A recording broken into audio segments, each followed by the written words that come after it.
गायत्री मंत्र ले लेते हैं जी। ओम भूर्भुवः स्वः तत्सवितुर्वरेण्यं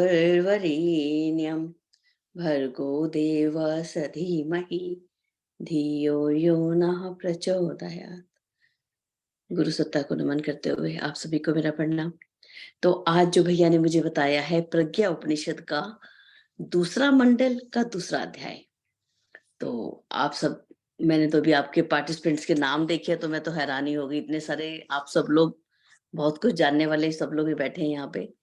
मीना दीदी हैं, नितिन भैया हैं, अमन भैया हैं, भारती दी हैं। तो इतना तो, लेकिन जब हम आज इसको डिस्कस करते हैं, इस पे हम चर्चा करते हैं कि गुरुदेव इसके अंदर क्या कहना चाहते हैं। ठीक है, तो इसके अंदर जो दूसरा लेसन है उसका नाम है धर्म विवेचन प्रकरण, कि धर्म की विवेचना की है। यहाँ पर जो ऋषि हैं वो आश्वलायन ऋषि हैं, और जो प्रश्न करता है मौदगल्य ऋषि हैं। जो प्रज्ञा उपनिषद का जो दूसरा मंडल है वो है महामानव खंड। उसका नाम ही ऐसा है, महामानव खंड, कि मानव महामानव कैसे बने। यदि हम चाहते हैं हमारे परिवार के लोग महामानव की ओर बढ़े, तो दूसरा भाग सबसे उत्तम है, प्रज्ञा पुराण या प्रज्ञा उपनिषद का दूसरा मंडल।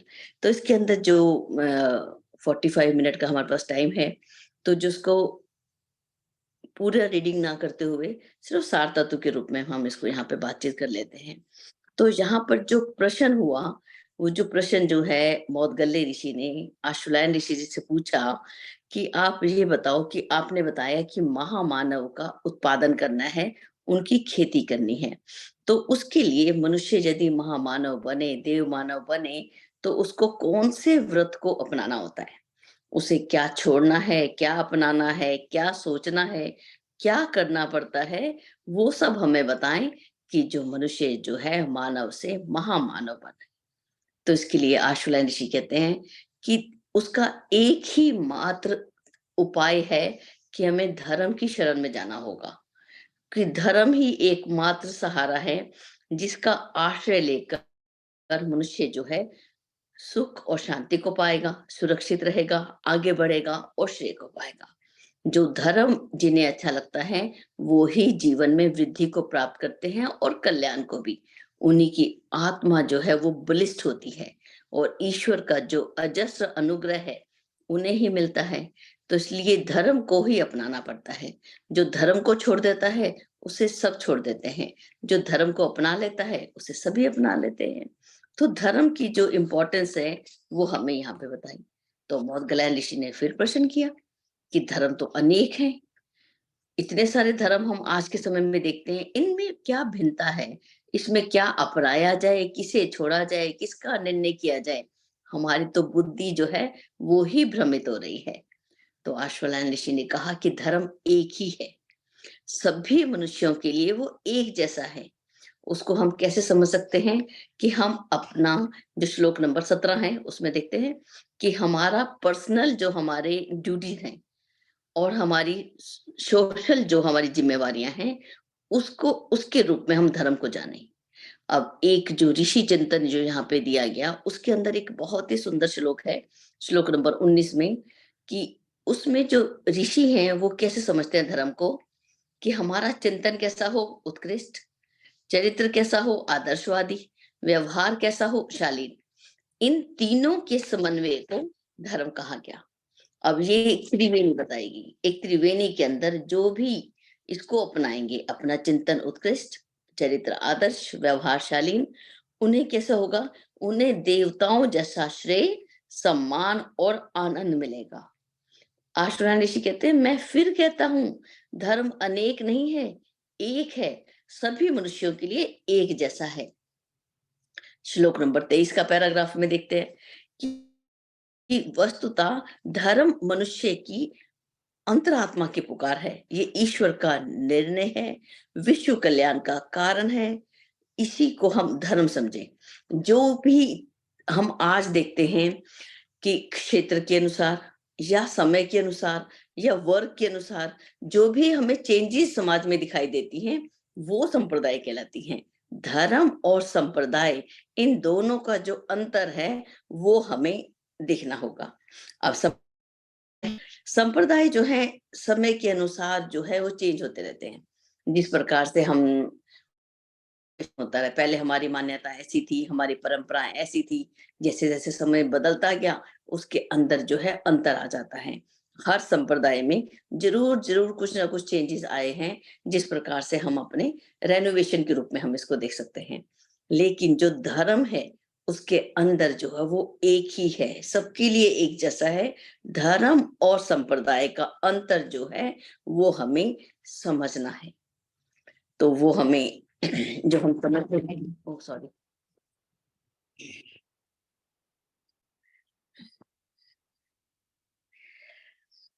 अब आशुलायन ऋषि ने कहा कि भाई मौदगल्य ऋषि पूछते हैं कि धर्म बताइए हमें, धर्म है क्या? तो उन्होंने धर्म के 10 लक्षण के रूप में धर्म की व्याख्या की। तो उन्होंने बोला कि यहाँ पे श्लोक नंबर 39 वाले में इसको 5 युग्म के रूप में भी हम जान सकते हैं। कैसे? 5 जोड़े बोले या 10 लक्षण बोले। सबसे पहला युग्म आता है सत्य और विवेक का। दूसरे में है संयम और कर्तव्य।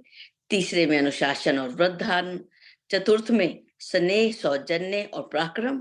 और पंचम में सहकार और परमार्थ। ये 10 जो हैं लक्षण, जिस व्यक्ति के अंदर होंगे वो ही व्यक्ति धर्म को मानने वाला है। इसका मतलब उसने धर्म को समझा है।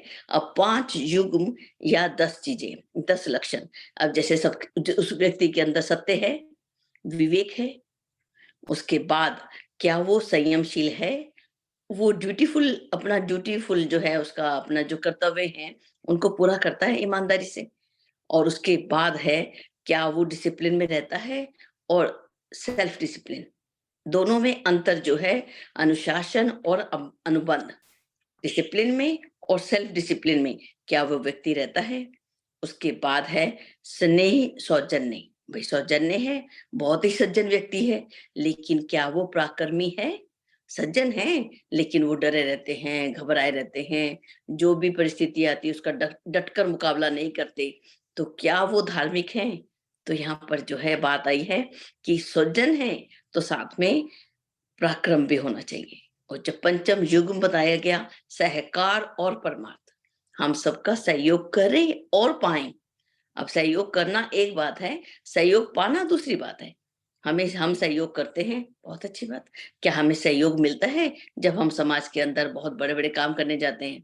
वो भी एक दूसरी बात है। तीस उसमें परमार्थ, हमारे अंदर की जो भावनाएं हैं वो परमार्थ की ओर है या केवल स्वार्थ की ओर है। तो इस बात को भी हम यहाँ पर देखते हैं। ये हमें मानवीय गरिमा के 10 दिक्पाल बताए गए। दिक्पाल कौन होते हैं? जो दसों दिशाओं में हमारी रक्षा करते हैं, उसको ये यहाँ पे बोलते हैं। तो इन 10 लक्षणों की जो व्याख्या की गई, जो धर्म के 10 लक्षण आशुलायन ऋषि हमें यहाँ बता रहे हैं, और प्रश्नकर्ता मौदगल्य ऋषि जो उनसे पूछ रहे हैं कि धर्म क्या है।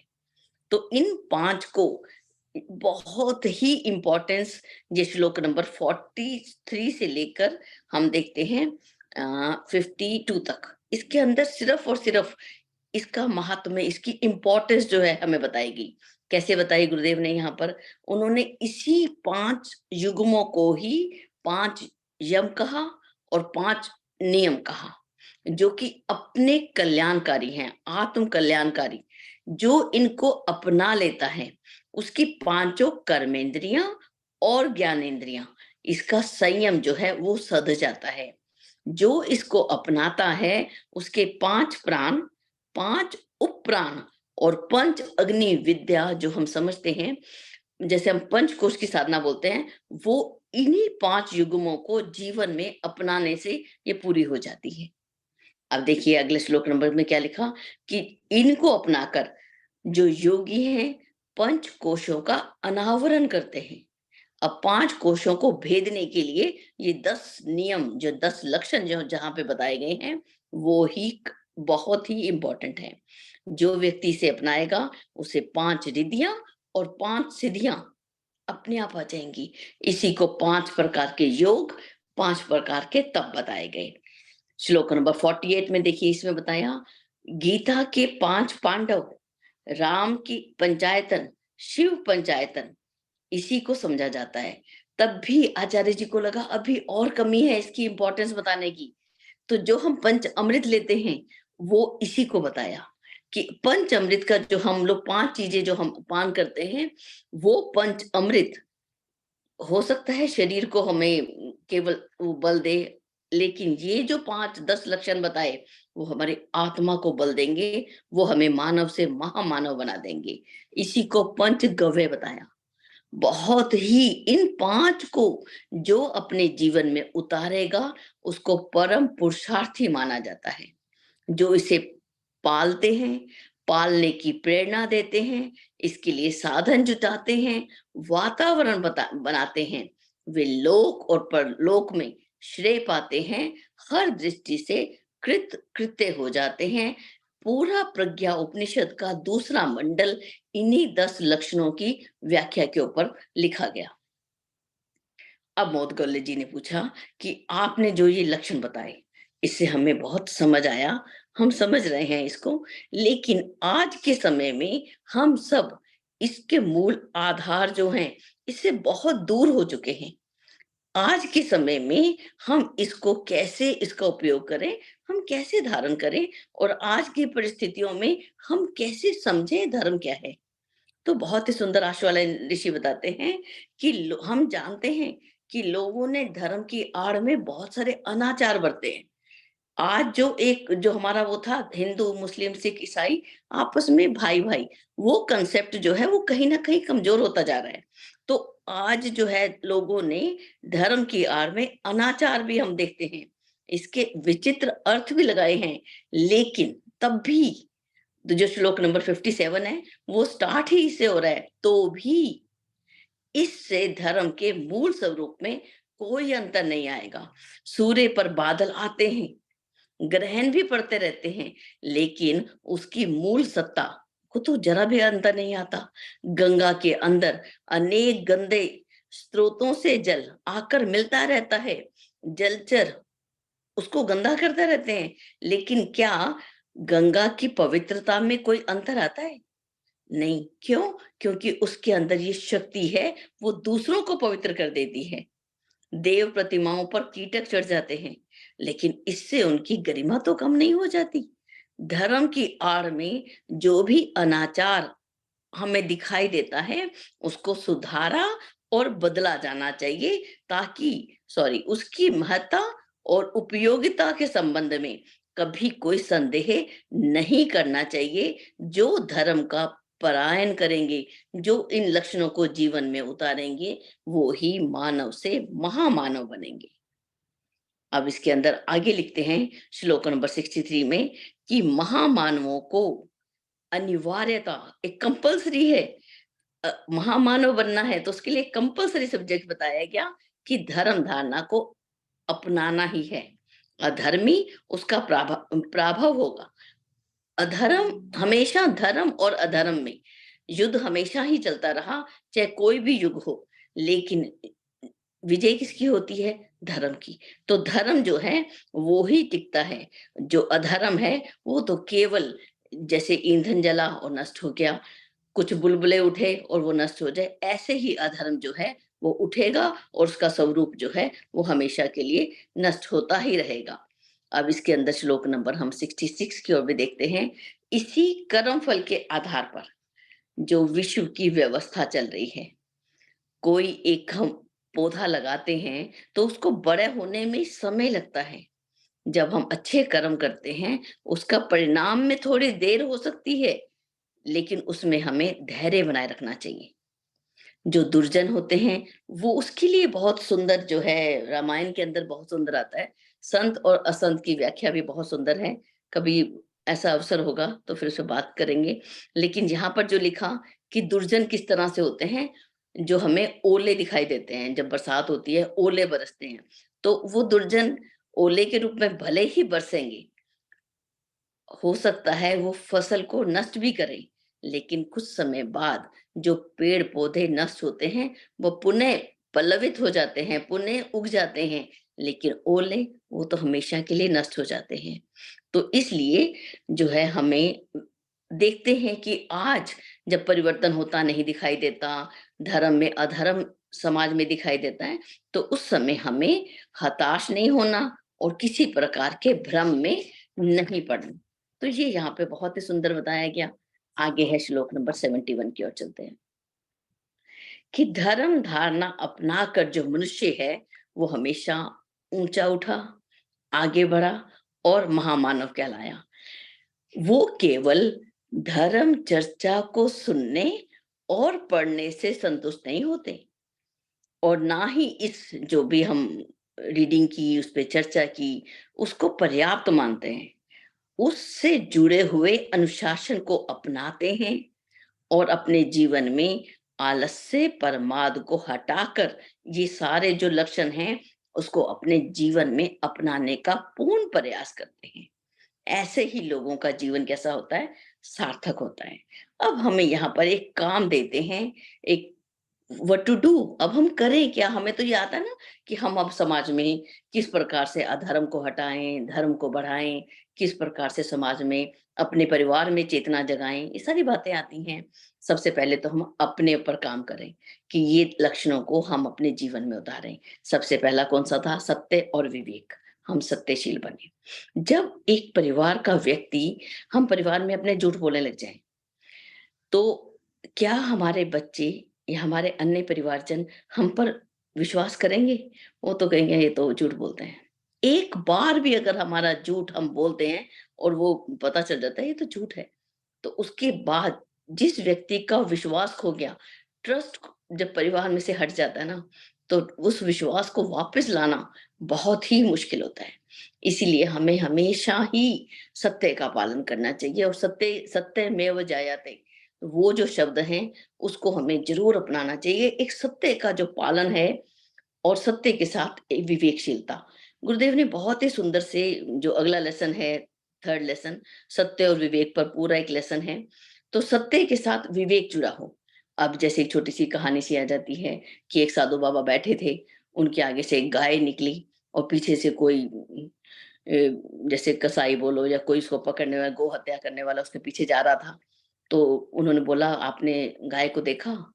तो उन्होंने देखा था जाते हुए, तो उन्होंने गलत रास्ता बता दिया कि उधर गई है। यहाँ पर विवेक की बात आ रही है। सत्य के साथ विवेक जुड़ा होना चाहिए। हमारा सत्य कटु सत्य नहीं, उसके ऊपर बहुत सुंदर हम अगले लेसन में पढ़ेंगे। और विवेकशील हो। दूसरा आया था संयमशीलता और कर्तव्य परायणता।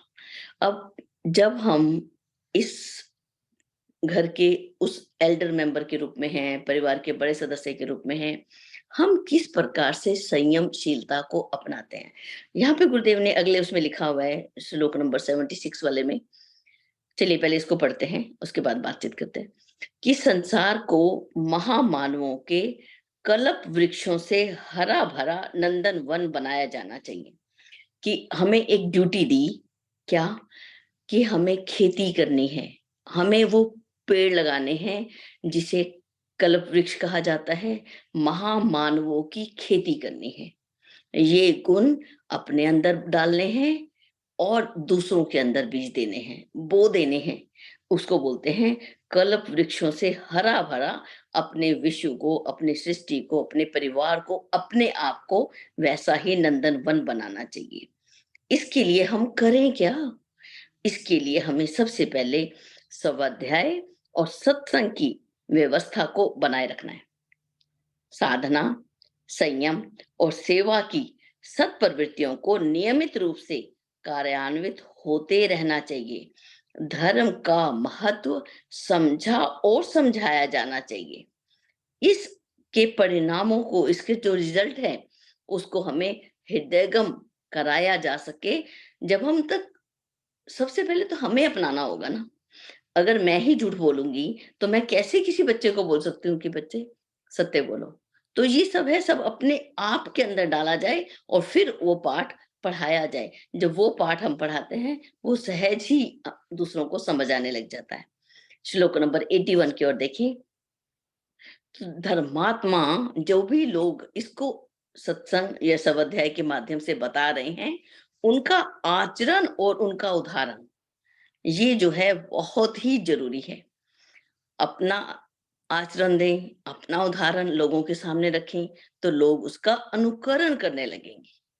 प्रतिभाशाली जो व्यक्ति जो भी करते हैं, उसी का अनुकरण, अनुगमन होने लग जाता है, हमें करवाना नहीं पड़ता। हमें प्रतिभाशाली बनना है, बस ये काम करना है। धर्मात्मा मतलब जो धर्म को अपने अंदर उतार लेना है। अब धर्मात्मा की कोई और डेफिनेशन नहीं है कि हाँ भई वो व्यक्ति धर्मात्मा है और ये वो नहीं है। जिसने इन गुणों को अपनाया, वो ही धर्मात्मा है। अब इसके अंदर देखिए श्लोक नंबर 83 में देखें कि जो भी धर्म प्रेमी हैं, जो धर्म का बखान करते हैं, विवेचना करते हैं, किंतु साथ-साथ उसका आचरण करते हुए आदर्श के प्रति अपनी निष्ठा का प्रमाण, परिचय भी प्रस्तुत करें। अभी देखिए, अभी सिर्फ उपदेश दे रहे हैं और अपने आचरण में नहीं है, तो इसका असर बहुत ही मुश्किल हो जाएगा। जो ऐसा करते हैं, वो धर्म की सच्ची सेवा करते हैं। धर्म की चर्चा करने मात्र से किसी प्रयोजन की सिद्धि नहीं होती और ऐसे उपदेश केवल भार रूप में होते हैं। ऐसे उपदेश उपदेश नहीं होते। एक जो हम अपने आचरण से, अपने व्यवहार से जो उपदेश देते हैं, वो सबसे उत्तम होता है और जो हम करके दिखाते हैं। आगे श्लोक नंबर 87, वचन और कर्म की भिन्नता रखने पर उपहास होता है। हम बोलते कथनी और करनी में जब अंतर होता है, तो हम उपहास का कारण बनते हैं, अविश्वास बढ़ता है।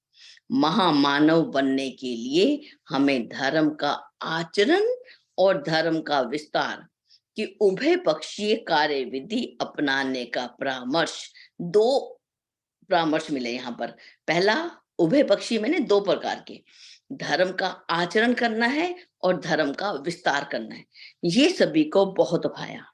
उन्होंने इस ओर ध्यान देने का पूरा निश्चय किया और इसका आगे कार्यक्रम बनाए कि हम जो हैं अपने स्वयं इन सब गुणों को अपने जीवन में आचरण करेंगे और दूसरों को भी इस ओर बढ़ाएंगे। तो ये जो है मैं यहीं तक रखती हूँ।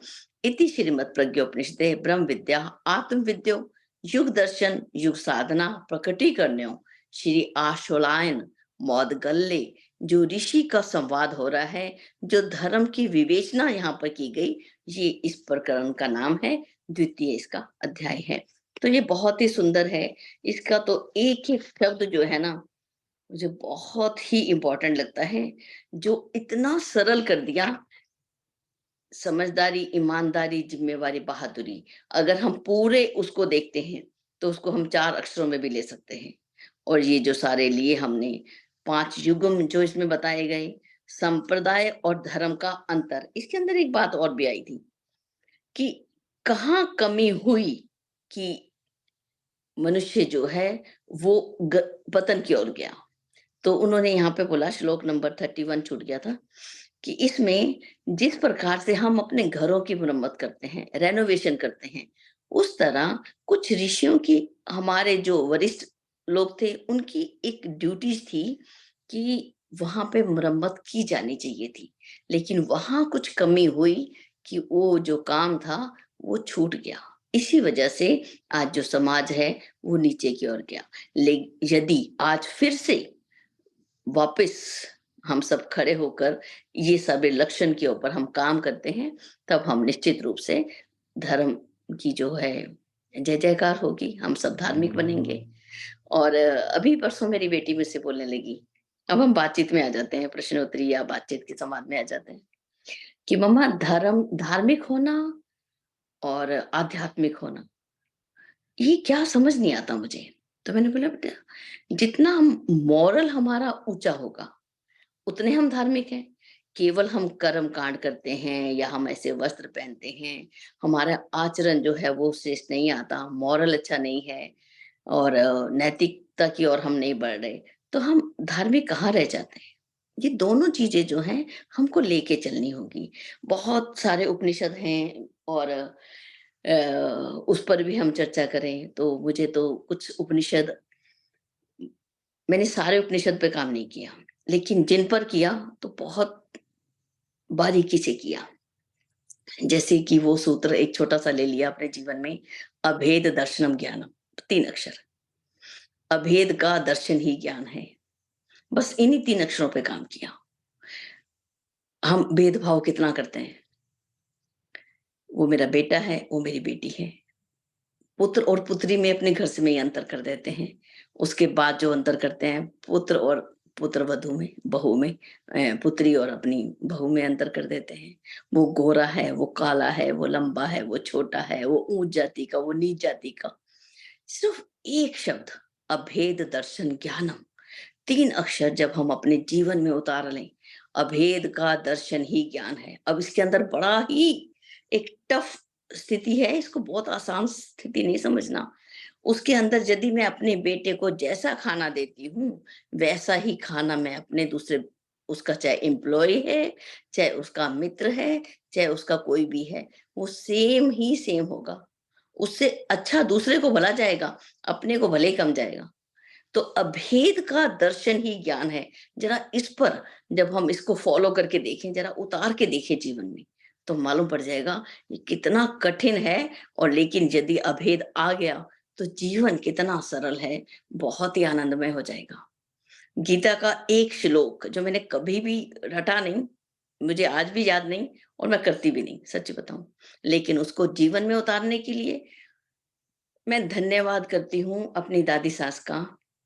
बार बार मेरी विवाह हुआ, डोली आती है बहू की घर में, तो दादी माँ का एक नियम था घर में, सुबह उठो, स्नान करो, गीता पढ़ो, तब किचन में आओ।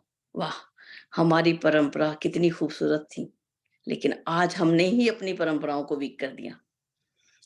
तो एक 20 साल का बच्चा जब उसको पढ़ने लगा, उसको तो कुछ समझ ही नहीं आता था, लेकिन समझ आने लगा। एक श्लोक पे आकर मेरा जीवन रुक गया। जो सुख में सुखी नहीं, दुख में दुखी नहीं, मान अपमान, निंदा स्तुति एक समान, मिट्टी सोना एक समान। तो हर समय जहां भी मान मिलता, हार, नींद नहीं आती थी, हार गए। अपमान मिलता तो नींद नहीं आती थी, क्योंकि जब सोशल में काम करेंगे, समाज में काम करेंगे, तो दोनों चीजें लेके चलो। न्यूज़पेपर में सारे न्यूज़पेपर भर दिए जाते थे हमारे छोटे से काम से, तो बड़ी बिल्कुल भी नींद नहीं आती थी। तो मैं सुबह उठ के बोल देती, गुरुदेव फेल हो गई। बड़ा मजा आता था मुझे फेल होने में। बहुत बार फेल हुई। फेल होते-होते एक दिन की बात बता देती हूँ आपको, क्योंकि मैंने किसी से भी शेयर नहीं किया। आप लोग थोड़े से लोग बैठे हो। अभी जब मैं कलकत्ता एयरपोर्ट पे थी और मेरी तबीयत खराब हो गई। मैं बहुत थक गई थी, रियली टू मच टायर्ड थी। लेकिन मैं अंदर से थका फ़ील नहीं हो रहा था मुझे। मैं सोई नहीं थी, खाना नहीं खाया था, बेटे का फ़ंक्शन करके आ रही थी। लेकिन वो थकान मुझे फ़ील नहीं हो रही थी। अचानक मुझे बहुत सारी उबासियाँ आने लगी, तो मैंने उबासियों से बाद मैंने बोला मुझे कुछ हो रहा है, कुछ मुझे लग रहा था कुछ हो रहा है। तो मैंने किसी से बोला मुझे आई वांट टू सिट, तो उन्होंने मुझे बताया आप यहाँ बैठ जाओ। मेरी बेटी भागी-भागी, मम्मा क्या हुआ? मैंने बेटा मुझे कुछ हो रहा है। बोली मैं डॉक्टर को बुलाती हूँ। मैं नहीं, नहीं मुझे छोड़ के मत जा। मैंने उसको पकड़ के अपने पास ले लिया। मुझे कुछ हो रहा था। मैंने सिर को पीछे किया और भगवान से बोला I am free, I am ready. इतने में बस इतना बोला और मेरे सिर पीछे गया और मैं आई डोंट नो 8-10 मिनट के बाद वापस आई और उठते ही बोला आई एम गुड। हम लोग बाली जा रहे थे, तो मेरा बाली का ट्रिप कैंसल मत करना। मैंने ऐसे ही बोला, मेरे बाली का ट्रिप कैंसल मत करना। उठते ही 2 शब्द निकले। 8 मिनट क्या हुआ वो तो मेरी बेटी जाने। लेकिन अपने आप को आया, गुरुदेव आज मैं पास हो गई, I am free, I am ready. तो इतने साल लगे मुझे, 20 साल की उम्र से मैंने शुरू किया था और आज मैं 60 की होने वाली हूँ। 40 साल में ना जाने मैं कितनी बार फेल हुई, सिर्फ एक बार पास हुई। जय गुरुदेव, मैं अपनी वाणी को यही विराम देती हूँ।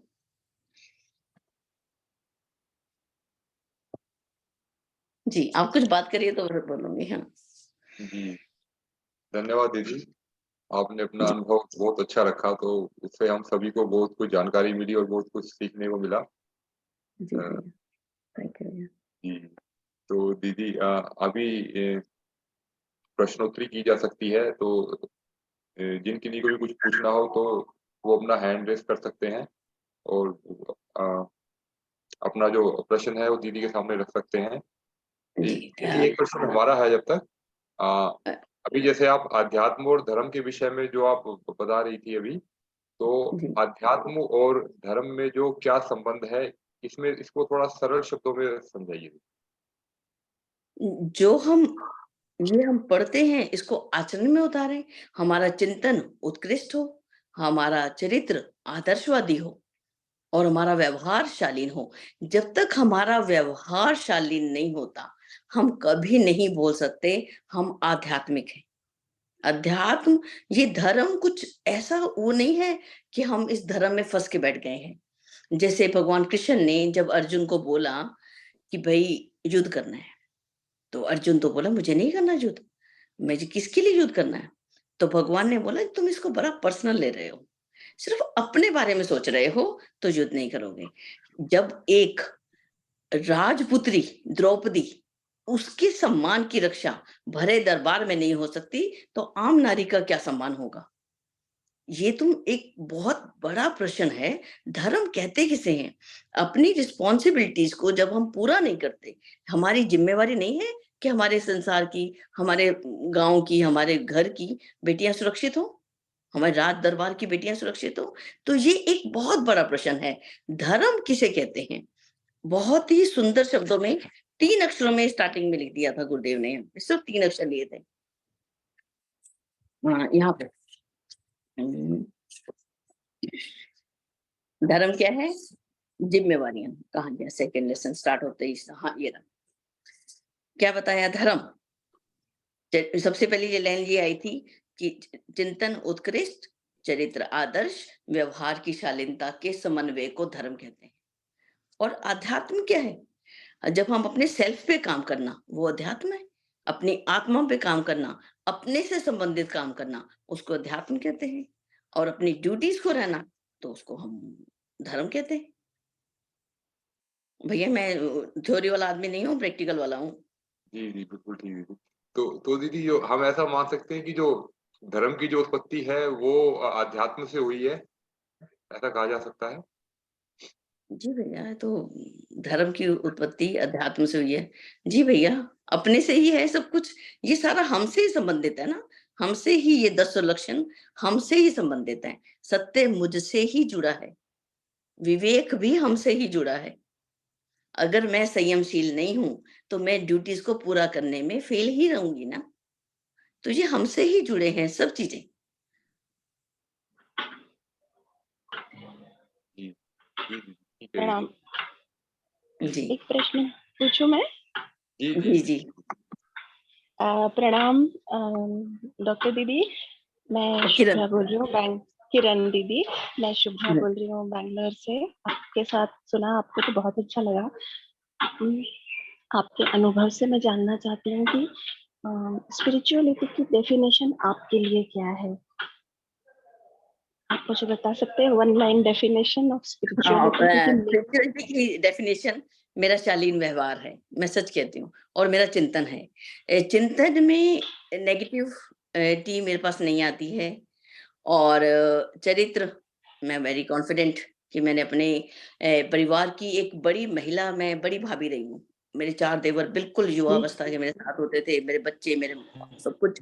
तो एक जो एक सभ्याचार था, एक वे ऑफ टॉकिंग था, शालीन व्यवहार था, सबको साथ लेते हुए, ये मेरी स्पिरिचुअलिटी थी और एक आत्मबल के रूप में मैंने इसको जाना भी सही। अगर मेरा चरित्र में ये 3 चीज़ें जीवन में उतारना ही मुझे स्पिरिचुअलिटी लगी।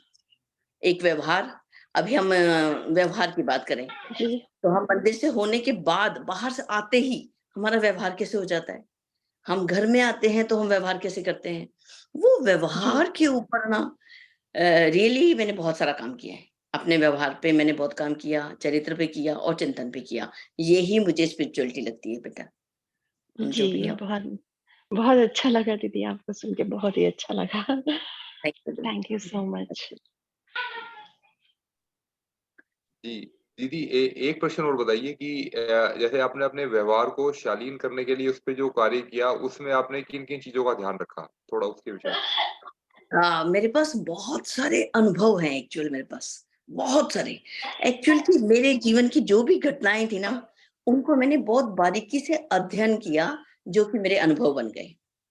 तो किस तरह से काम किया मैं आपको एक अनुभव बताती हूँ, बहुत अच्छा लगेगा आपको भी। और वापस टाइम का आपने ध्यान रखना है, मैंने नहीं, ठीक है? कि एक बार क्या हुआ, मैं अपना अनुभव बता रही हूँ कि मेरा ना आर्थिक संकट काफ़ी गहरा था मेरे परिवार में, मैं काफ़ी परेशान चलती थी। और एक छोटे से पौधे लगा रखे थे, पौधों का मुझे अब बहुत शौक था, आज भी है। तो एक छोटा-सा गेंदे का फूल घर में बढ़ रहा था और पूर्णिमा का व्रत आने वाला था, तो मैं उसको रोज़ पानी देती कि पूर्णिमा के दिन मैं उसको तोड़ूँगी और भगवान को चढ़ाऊँगी। व्यवहार की बात बता रही हूँ अपने। तो अब जिस दिन पूर्णिमा आई, मैं फूल लेने के लिए छत पे चढ़ी तो वहाँ पे फूल था ही नहीं। तो पड़ा हुआ है, फूल कौन तोड़ के ले गया? परिवार में मैं सबसे बड़ी हूँ, 4 दरानियाँ छोटी हैं मेरी। तो अब घर में ही थे सब लोग। तो बड़ा मन में वो लगा, मैंने पूरा महीना उसको पानी देती रही, एक छोटा-सा फूल आएगा और फूल तोड़ के ले गया कोई। नीचे आके आवाज़ दी, मेरा फूल किसने ले लिया? तो देवरानी ने लिया था, वो भी पूर्णिमा का व्रत किया हुआ था। वो आई, उसने फूल उठाया, मेरे बिस्तर पे फेंक दिया। मुझे और भी ज़्यादा गुस्सा आया, ना तो उसने भगवान को चढ़ाया, ना मैंने चढ़ाया। बड़ा अंदर से जो क्रोध तो आया, लेकिन तुरंत ही विवेक भी आया। उफ़! ये क्या कर दिया मैंने? आज मन इतना छोटा हो गया, मैं फूल ना दे सकी। भई पैसे का संकट तो मुझे दिखाई दे रहा है, बच्चे पढ़ने वाले इंग्लिश मीडियम में पढ़ते हैं, पैसे आमदनी कम हो चुकी है, वो तो मुझे समझ आ रहा है, लेकिन फूल देने में भी मेरा मन इतना छोटा हो गया। तुरंत रियलाइज़ हो गया, मैं अपनी फ्रेंड मेरी नेबर थी, मैं उनके पास गई, उनको भी बोला कि आज मेरा मन इतना छोटा हो गया। शाम को हमारे घर में गुरु परंपरा है, हमारे घर में गुरु आते होते हैं, मेरे मायके माँ से के घर से, बाय चांस वो शाम को आ गए और मैंने गुरु महाराज जी से कह दिया, मैं कहा महाराज जी, आज तो मेरे से बहुत बुरा हुआ। बोले क्या हुआ? मैं कहा मन इतना छोटा हो गया, मैं फूल ना दे सकी और मैं बस रोना तो था ही मुझे। उस समय मैं रोती भी जल्दी थी। अभी मैं जब से मैं स्पिरिचुअल प्रज्ञा पुराण पढ़ा है ना, जब से प्रज्ञा उपनिषद, अब तो विचलित जल्दी से नहीं होती हूँ और गीता तो उतारा ही है जीवन में। उन्होंने एक बात बोली, मैं सच आज सबको ओपनली बताना चाहती हूँ और मैं जीवन में उतारी उस बात को। मन बड़ा कर, जेब बड़ी हो जाएगी। ये शब्द उन गुरु के थे। देखो सेल्फ रियलाइज़ हुआ कि मैंने गलत क्रोध किया था और व्यवहार में मैंने उनको तो बोल ही दिया था कि मुझसे गलती हो गई और मन बड़ा कर जेब बड़ी हो जाएगी। उसके बाद मुझे नहीं याद आता कि मैंने कभी भी मन छोटा किया हो।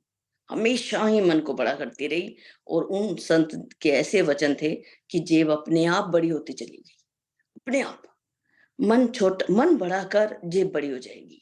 व्यवहार व्यवहार में 4 देवर छोटे, अ, 1 ननद छोटी, मेरी सासू माँ अच्छे से काम नहीं कर सकती थी, ससुर, मेरे हस्बैंड, घर में पूरे परिवार का आना-जाना।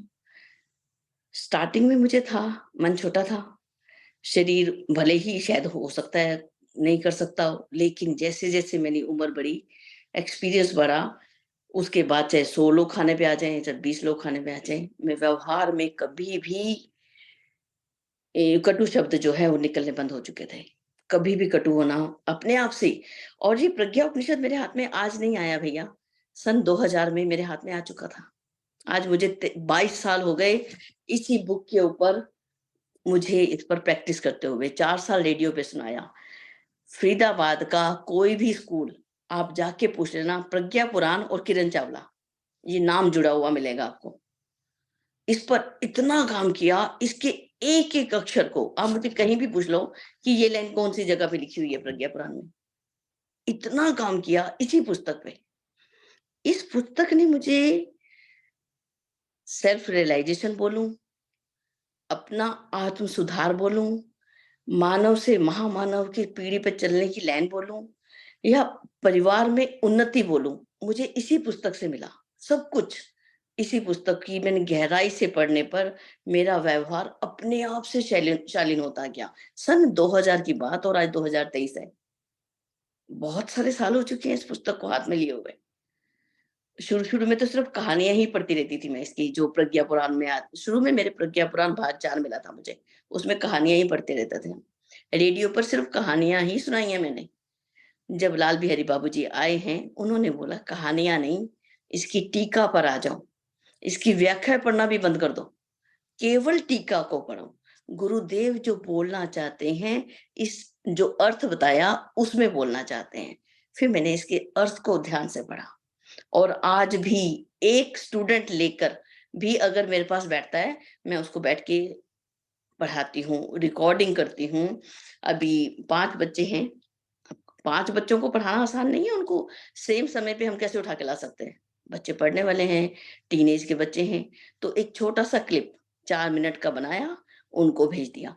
एक श्लोक ही उसको गहराई से उसको बताया, जैसे कि एक श्लोक मैं आपको बताती हूँ। जब देवऋषि नारद भगवान के पास जाते हैं और उन्होंने जो प्रश्न किया था, उस प्रश्न को ही हम देख लेते हैं।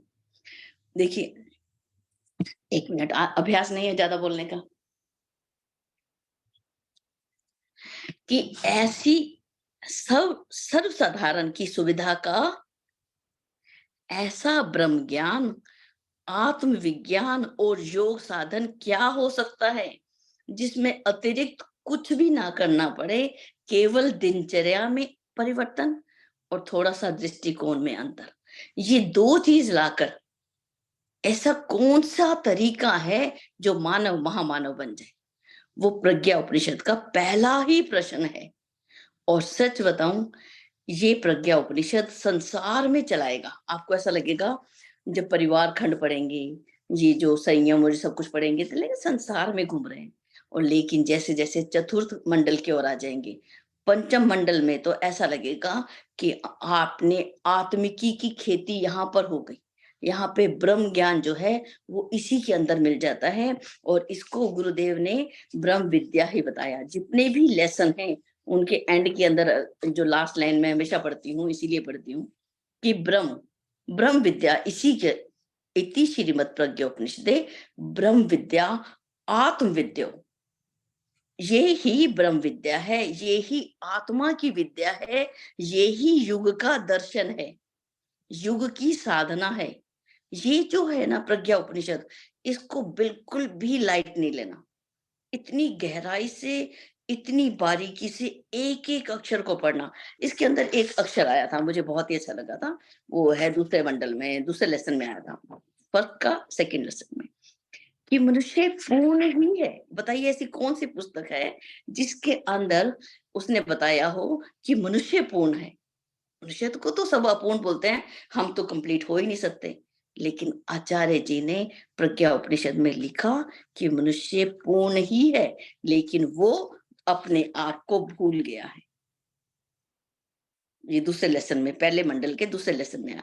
इतनी बारीकी से इसको पढ़ें, इसको जल्दी ना करें। इसको जब भी हम एक बार पढ़ें, पूरे जो जितने भी अर्थ दिए हैं ना, इसको हम बार-बार, बार-बार पढ़ें। और आप लोग यदि कंठस्थ कर सकते हैं, तो इसके कुछ लेसन, कुछ जो श्लोक हैं, जैसे कि मनुष्य अपने भाग्य का स्वयं विधाता है। ऐसे कुछ श्लोक जो मुझे बहुत अच्छे लगते हैं।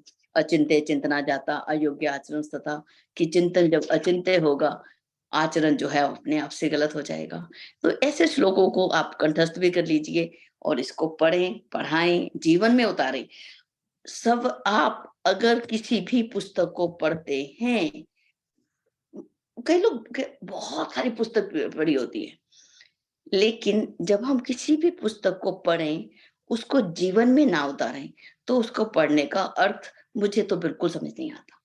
अगर मैंने गीता पढ़ी है, तो मेरे जीवन में उतरनी चाहिए और वो दिखनी भी चाहिए। अभी शादी वाली बात तो मुझे अभी भी याद है। मैं देखकर बड़ी मुझे लगा, इतना हैरानी हुई कि लोग ज़रा-ज़रा सी बात पर मान और अपमान के विषय में कैसे भटक जाते हैं।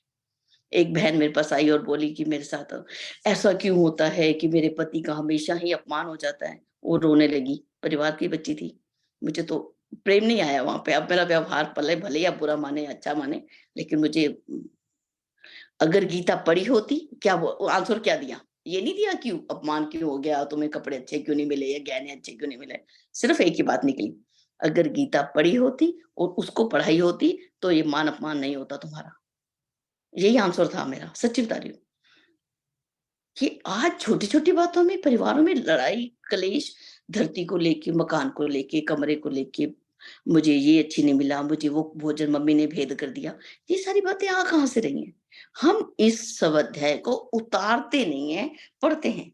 बहुत सारे पंडित इतने सारे श्लोक रटे होंगे, लेकिन आचरण में है, जब तक आचरण में सब अध्याय नहीं उतरेगा, हम आगे नहीं बढ़ सकते। मेरे पास हमेशा ये बुक्स रहती हैं, हमेशा मेरे पास ही रहती हैं। मैं रोज़ सुबह पढ़ती हूँ। 2 घंटे, 3 घंटे इसी जगह पे फ्री हो गई हूँ। नई पीढ़ी मेरे पास है नहीं और बाकी बच्चे बड़े हो गए। जी, जी। आपको दीदी सुनने में बहुत आनंद आ रहा है और मेरा अंतिम प्रश्न और है, एक और है कि आपने जैसे अभी बताया कि जैसे जो आपने अपने जीवन में जैसे अपनी शालीनता अपनाई और इसमें एक मुझे महत्वपूर्ण बिंदु ये दिखा कि आपने अपनी जो मिस्टेक है उसको एक्सेप्ट किया और जैसे अभी आपने थोड़ी देर पहले ही बताया था कि गुरुदेव में फेल हो गई। तो वो हुँ, जो अपना जो फेलियर को एक्सेप्ट करके उसके बाद फिर बदलाव का जो रास्ता तब दिखाई देता है। जब तक हम अपने फेलियर को एक्सेप्ट नहीं करेंगे तब तक बदलाव भी नहीं होगा। तो ये जो बिल्कुल। एक्सेप्टेंस जो आई आपके अंदर, ये जो है शुरू से थी या ये भी जो आपने जो है प्रज्ञोपनिषद को पढ़ने के बाद में ये आपके जीवन में आया? इसके बारे में थोड़ा बताइए। हाँ, भैया मुझे ऐसा लगता है कि मैं जन्म-जन्म का जो साथ है, वो गुरुदेव के साथ मुझे दिखाई देता है। अ, लेकिन हाँ, मैं ज़्यादा बोल सकती हूँ कि गीता जब उतरने लगी मेरे जीवन में, तब मुझे विवेक आया कि मुझे ऐसा व्यवहार नहीं करना चाहिए। या ऐसी 2-4 गलतियाँ हुई हैं मेरे जीवन में कि जिसका मुझे प्रायश्चित रहता है। ज़्यादा नहीं मेरे से गलतियाँ हुई कि किसी को 1-2 असभ्य शब्द जैसे उस दिन फूल वाली बात हो गई या किसी को एजुकेशन पे किसी को डाँट दिया। लेकिन मोस्टली जो पूरा एक जीवन है, मैं अपने जीवन को मैं बोलती हूँ, वो सबसे पहले शिक्षा में पढ़ने के लिए और दूसरा विद्या में, इसी तरह से बदला गया और गीता ने मुझे बहुत परिवर्तित किया, ये मैं बोल सकती हूँ। गीता से और गुरुदेव तो मेरे पास 1997 में गुरुदेव का हमारे घर में आगमन हुआ, लेकिन सन 2001 या 2 का समय था, जो मेरे हाथ में प्रज्ञा उपनिषद आया, उससे मेरे जीवन में बड़ा बदलाव आया, सच्ची बात है। इन दोनों से बहुत अंतर आया। रामायण तो मैं पढ़ती ही हूँ, मैं बहुत वो जो दादी माँ ने दिया था, सुबह उठ के नहाओ और गीता पढ़ो और आओ। पहले गीता पढ़ती रही, फिर कभी रामायण पढ़ती रही, ऐसा हमेशा रहा, हमेशा रहा। सन 83 के बाद हमेशा रहा। जी, जी जी भैया। दीदी, बहुत-बहुत धन्यवाद दीदी। अब जी मैं भैया। अन्य साथियों से भी निवेदन करूँगा कि उनके भी अगर कोई प्रश्न है तो वो भी रखें, क्योंकि सारे प्रश्न मेरे ही हो रहे हैं तो मुझे लग रहा है औरों को समय नहीं मिल रहा है इसलिए। तो जी भैया। जी, जी बस।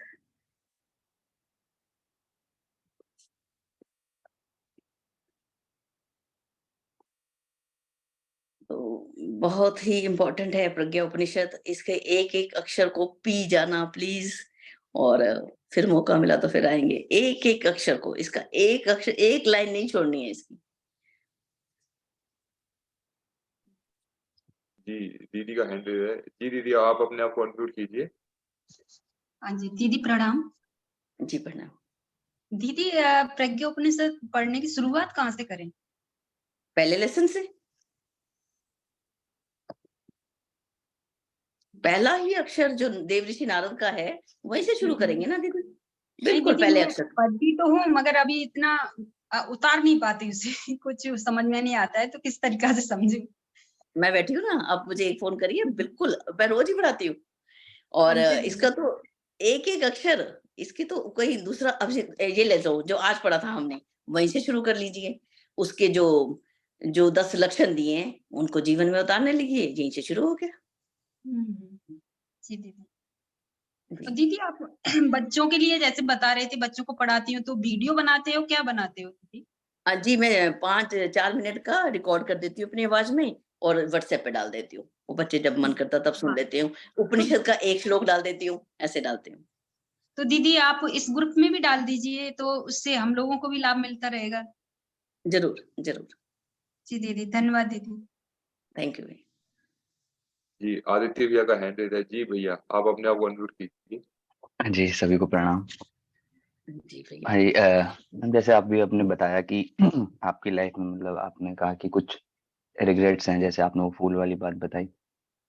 तो ऐसे मतलब मेरे साथ भी कुछ ऐसे इंसिडेंट होते हैं, लेकिन एक ही एंड में मतलब एंड ऑफ द डे एक ही बात दिमाग में आती है, जो बाबूजी ने बताया था कि अच्छा बुरा कुछ नहीं होता।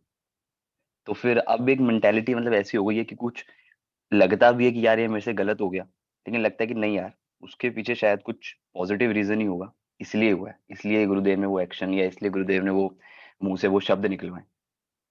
तो जी। हुँ। वो अच्छा ही हुआ था कि मुँह से ऐसा वो फूल वाला इंसिडेंस हुआ तो मुझे लेसन मिल गया।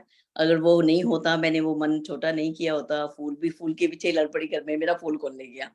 तो वो लेसन भी ना मिलता। तो जो होता है अच्छे के लिए होता है, ये तो पक्की बात है।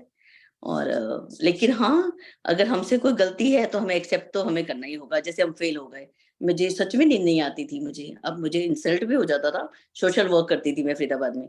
तो बोलते थे, "बहन जी तुमने क्या कर दिया?" बेइज़्ज़ती कर देते थे लोग हमारी। तो नींद नहीं आती थी। तो फिर मुझे लगा कि ये तो बहुत बड़ी ब गलत बात है। जे विचार जो हैं, ये हमारे शांत होने चाहिए ना।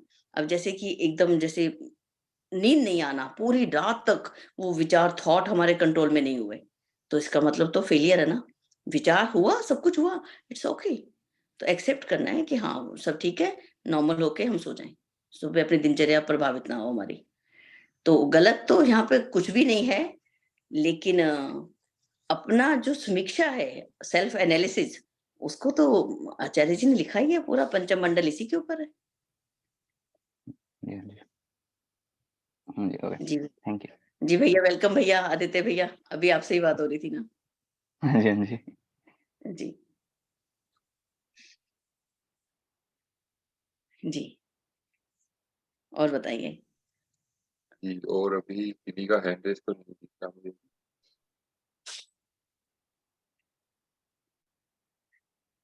तो जी, बस अभी 3 मिनट है अभी कक्षा के लिए।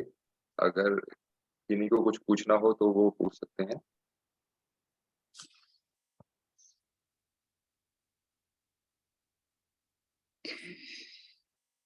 चलिए। और रामायण के अंदर कुछ बताऊँ आपको? रामायण की एक बात बताती हूँ, कि जी, रामायण जो है ना, वो प्रेम सिखाती है। हम लोग अभी कुछ संत साधु ऐसे आए बीच में, मैंने देखा है, मैं लोगों से पूछती हूँ, "क्या आपने गीता पढ़ी?" तो बोलेंगे, "नहीं, नहीं, हम तो सिर्फ नाम जप करते हैं।" ये कैसे हो सकता है? हमारे जो मूल ग्रंथ हैं, जैसे 1-2 ही ले लो, मान लिया, सिर्फ गीता और रामायण ले लिया। रामायण हमें प्रेम भक्ति सिखाती है। प्रेमा भक्ति का जो डेफिनिशन है ना, वो हमें रामायण में मिलती है। हम क्यों नहीं पढ़ते रामायण को? उसका आनंद क्यों नहीं लेते? ऐसा क्यों सोचते हैं कि तुलसीदास ने यहाँ पे गलत लिख दिया? वो वही रीज़न है उसके पीछे लिखने का। हो सकता है उन्होंने किस समय में लिखा था, लेकिन रामायण को जो पढ़ने से आनंद आता है ना, वो अद्वितीय है। ज़रूर अपनी लाइफ में रामायण और गीता, इसको तो होमवर्क मान लीजिए, प्रज्ञा उपनिषद। सुबह 5 मिनट हमने रामायण पढ़नी है, 5 मिनट हमने गीता पढ़नी है, 5 मिनट हमने प्रज्ञा उपनिषद पढ़नी है। बहुत सारा नहीं पढ़ना, जो थोड़ा-सा पढ़ा है ना, उसको आज जीवन में उतारना है। और रात को देखना है, हाँ, मैंने ये पढ़ा था, हो गया ना? ठीक है ना? हाँ, ठीक है। सेल्फ एनालिसिस, आत्म समीक्षा, आत्म निर्माण, आत्म विकास और विस्तार। विस्तार तो बहुत बड़ी बात होती है, पूरा विश्व मेरा परिवार है। ये तो बड़ी बात हो जाती है ना, बहुत बड़ी। सबसे पहले अपनी समीक्षा तो करनी पड़ेगी ना, कि मेरा मन कहाँ छोटा हुआ और मेरा मन कहाँ बड़ा हुआ, ठीक है ना? तो समीक्षा करते हुए, और गीता और रामायण इसको छोड़ना मत, लेके चलना साथ में। जी, प्रणाम मीना दीदी। दीदी का हैंड रेज़ है। जी, दीदी, हाँ। जी, मीना दी। दीदी बहुत अच्छा लगा। और ये जो आपने बताया ना रामायण का, तो मैंने पीछे जी, कुमार विश्वास जी को सुना था। वो मैं उन्हें काफ़ी पसंद करती हूँ। तो उन्होंने इस पर बहुत, जो आपने बताया ना ये प्रेम, तो जो उन्होंने इसका तत्व ज्ञान दिया है ना, जी। एक-एक पात्र को लेकर, हुँ, तो अगर कोई चाहे तो उनको और ज़्यादा अच्छे से समझ आएगा। तो बिल्कुल, रामायण बिल्कुल। मुझे भी बहुत चीज़ें अब अच्छे से और आने लगी हैं, क्योंकि हाँ, इतना स्वाध्याय नहीं रहा दी, सुना तो बहुत कुछ है। जी। रामायण ज़रूर पढ़नी चाहिए, और अपने आप से। अब पता है, 1-2 ऐसे-ऐसे संवाद हैं इसके अंदर, आपको ऐसा आनंद देंगे ना। जब अंगद, भगवान ने उनको बोला कि अपने-अपने घर जाओ, तो अंगद जब जा रहे हैं, उस समय के वर्णन को पढ़ो, और अंगद जब पैर जमा रहे हैं, उस समय के संवाद को पढ़ो। अब पढ़ो और उसको ध्यान से सुनो, अपने आप को सुनो कि वो क्या कह रहे हैं। बहुत ही आनंद आता है। दूसरों को मुझे लगता है बहुत अच्छा है, हम सबको सुनते हैं, लेकिन जब हम खुद पढ़ते हैं ना, उसकी तो बात ही छोड़ दीजिए दीदी, उसका तो मज़ा ही अलग है। ज़रूर पढ़ा करो। रामायण मेरे तो फ़ेवरेट है, ये सब मेरे पास रहते हैं देखिए। और किसी ये मेरी मेरी चेयर पर ये सारे उपनिषद और गीता और गीता के 2 रूप हैं मेरे पास। एक तो गुरुदेव वाली गीता और एक सिंपल गीता जो पहले समय में होती थी, वो भी। सबको लेके चलती रहती हूँ। तो दीदी, जो रामायण रामचरितमानस है, उसमें जो श्लोक लिखे हुए हैं, उन्हीं के अर्थ की बात कर रहे हैं आप, राइट? या और कोई पुस्तक मतलब है जिसमें डिटेल्ड डिस्क्रिप्टिव है, नहीं, जिसमें डिस्क्रिप्शन है पूरा? दीदी आपको मैं बताऊँ, हमेशा एनसीईआरटी की बुक पढ़ने वाले क्लास में फर्स्ट आते हैं। जो हेल्प बुक पढ़ते हैं ना, वो मुझे फर्स्ट नहीं आते। अब जैसे प्रज्ञा अच्छा। उपनिषद है, एक सेल्फ बुक है, एनसीईआरटी का सिलेबस बुक है। जो बच्चे सिलेबस बुक पढ़ते हैं ना, गीता सिलेबस बुक पढ़े, उसके मुख्य श्लोक पर हम ध्यान दें। जो लोगों ने भाष्य किया ना, थोड़ा-सा उस पे हम हट जाएँ, मुझे ऐसा लगता है। अब जैसे रामायण है, उसके मुख्य श्लोक है, हम उसी को देखें। उसी की बारीकी में पहला ही श्लोक श्रद्धा और विश्वास के ऊपर आ जाता है। अब इसी को पहले ही श्लोक को हम ले लीजिए। उठाइए इसका पहला श्लोक और देखिए क्या सुंदर लिखा है तुलसीदास जी ने। एक-एक अक्षर बिन सत्संग विवेक ना होई, राम कृपा बिन सुलभ न सोई। एक-एक अक्षर उनका ना बहुत ही जबरदस्त है। भवानी शंकर को श्रद्धा और विश्वास के रूप में उन्होंने पूजा। अब यहाँ पे गीता कहती है श्रद्धावान लभते ज्ञानम। जो श्रद्धावान है उसी को ही ज्ञान मिलता है। देखिए है ना वही बात। श्रद्धा और विश्वास, ये सत्य और विवेक, इसी पे तो बात हो रही है। विश्वास हम किस पे करेंगे? जो परिवार में सत्य बोलेगा। और जो माता-पिता में एक ले लेना, एक पिताजी झूठ बोलते हो या माताजी झूठ बोलती हो, बच्चे कभी ट्रस्ट नहीं करते हैं, कभी नहीं करेंगे। और जो सत्य बोलता है ना, उसी के पास आएँगे, मम्मा ऐसे हुआ, ये पापा ऐसा हुआ। सत्य यहाँ पे श्रद्धा, एक-एक अक्षर बस ज़्यादा मत पढ़ा करो, बहुत सारा नहीं पढ़ना, थोड़ा-सा पढ़ना है और उसको सोचना है, समझना है और फ़ॉलो करना है। जब तक आचरण में नहीं उतरा, हम कभी नहीं कह सकते। आप बोलेंगे ना कि गुरुदेव की 3200 किताबें हैं, मैंने एक पर ही रिसर्च किया है, प्रज्ञा उपनिषद। एक ही पकड़ी, उसी से पाया। मुझे कोई और कहता ना वो किताबें लिखी, मैंने ठीक है लिखी होंगी, मुझे तो एक ही प्यार है, एक से ही प्यार है। थैंक यू सभी का, जो गलती हुई सो क्षमा। धन्यवाद दीदी, बहुत-बहुत धन्यवाद आप। थैंक यू भैया। जी, अब दीदी शांति पाठ किया जा सकता है। जी, जी, भैया आप ले भारती लीजिए। दीदी का शायद भारती दीदी कुछ पूछना चाह रही थी। जी दीदी। जी दीदी।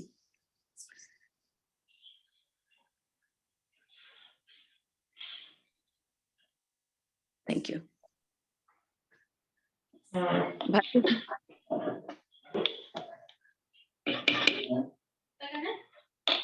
जी, नहीं शायद उन्होंने अपने आप को म्यूट कर लिया। जी दीदी, शांति पाठ किया जा सकता है। ठीक है।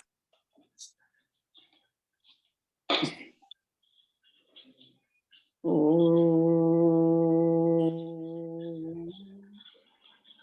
शांति ही, शांति ही, शांति ही। जय गुरुदेव। आप सभी को मेरा बहुत-बहुत प्रणाम। जय गुरुदेव। जी, समाप्त करें भैया?